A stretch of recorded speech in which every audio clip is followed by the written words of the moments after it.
Hello everyone and welcome to my presentation.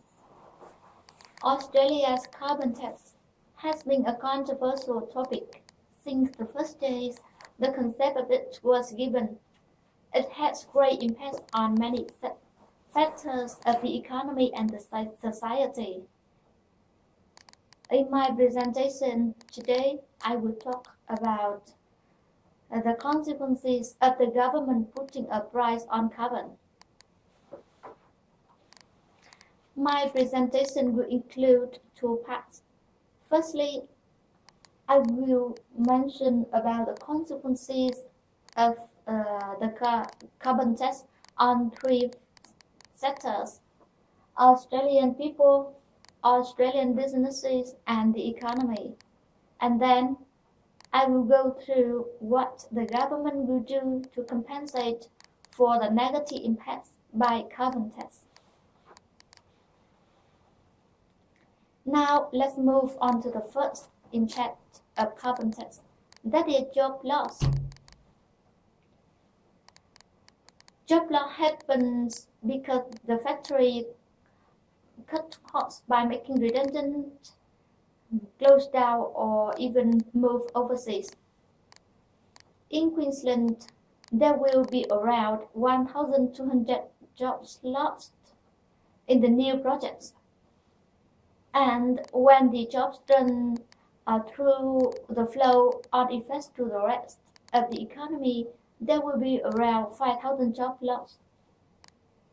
Job loss also happens in the food industry because the carbon tax added to the situation that US dollar is quite high. It makes their products so expensive in comparison with the imported products. In reality, job loss is also the situation that other countries applying carbon tax face. For example, Spain experiment with carbon tax and subsidization of wind and solar resulted in 2.2 jobs lost for every green job. Similarly, Italy has 4.8 jobs lost for every green job. Besides job loss, carbon tax also caused an increase in daily expenditure. Average household costs will increase by $10 per week. This includes the increase in food, gas, and electricity.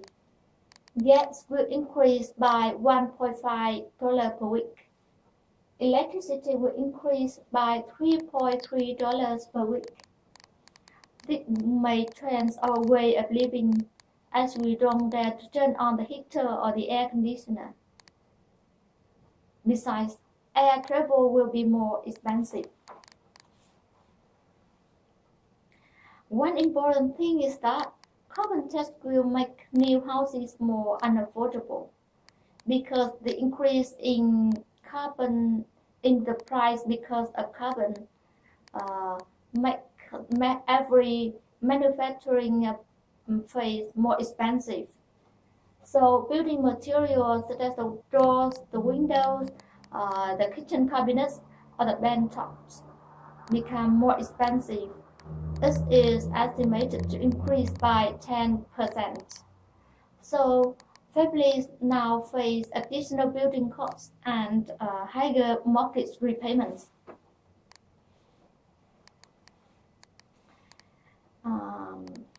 Now I want to mention about the impacts of carbon tax on Australian businesses. To the high polluting company, the impact is quite clear because of the increase in gas, in electricity, in water taxes and rates. This caused them to lose the international competitiveness, or they may have to go offshore. Coal industries suffers from mineral resources rent tax previously, and now when carbon tax is imposed on them, this will make the input costs so high. Besides, the mining sector is also the most affected by the carbon tax because the off-road diesel fuel rebate will be cut by 6 cents per liter, and the industry says that it will cause a 60% increase in the fuel tax. As a consequence, the mining stock went down only one day after the Prime Minister announced the carbon tax scheme.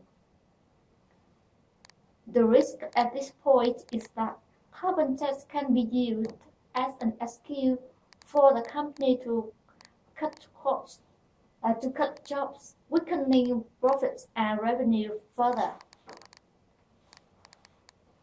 How about the effects of carbon tax on retailers and producers? As we know, retailers are at the very end of manufacturing and supply chain, so any increase in the cost will be passed to them, and then they will pass this to the customers. Meanwhile, the retail industry has been in very dull situation for a year now. This will make them battle difficultly with the rapidly growing online shopping market.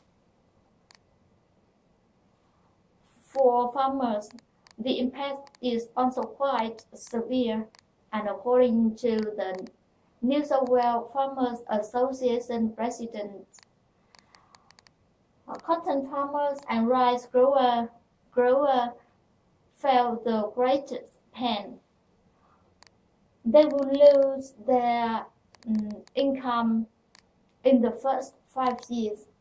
Cotton farmer will lose 11,000 per year, while rice grower will lose 9,000 US dollar, Australian dollars in their income per year. Besides, small businesses also suffer from the pain.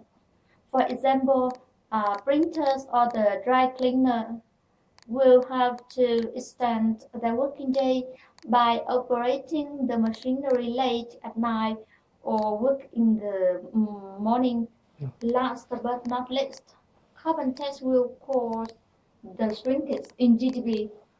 Back to 2009, when the Labour government analyzed the effect of 5% emission trading scheme on Australian GDP, it showed a $2 trillion reduction by 2050.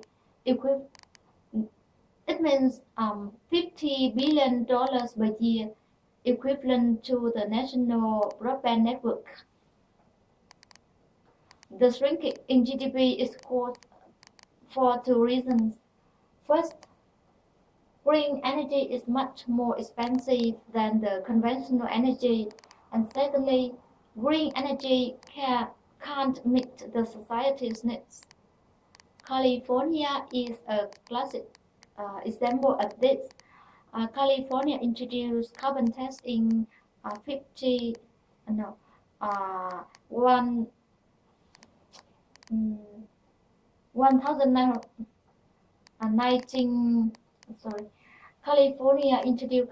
1973, and after 40 years of the investment in high technology in wind and solar, California still receives only 2.6% of its energy from these two sources. Despite banning coal mining, California still receives 10% of its power from coal and oil imported, and the main energy is still gas.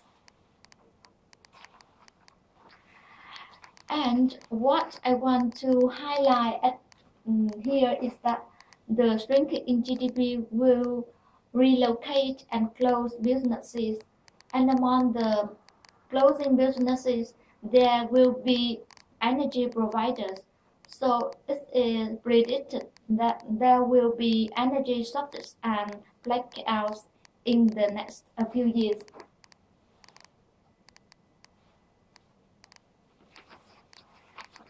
Now I will move on to talk about the government's compensation to the negative impacts by the carbon tax to partially relieve the pain caused by it.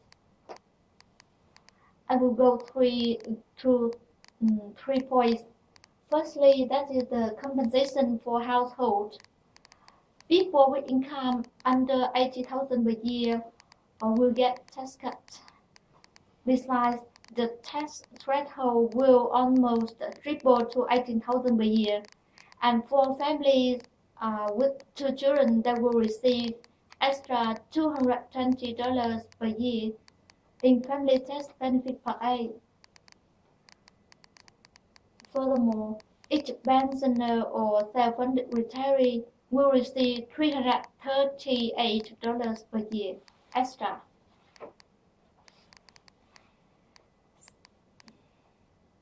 The second point is that the carbon tax will be imposed on only 60% of the carbon pollution.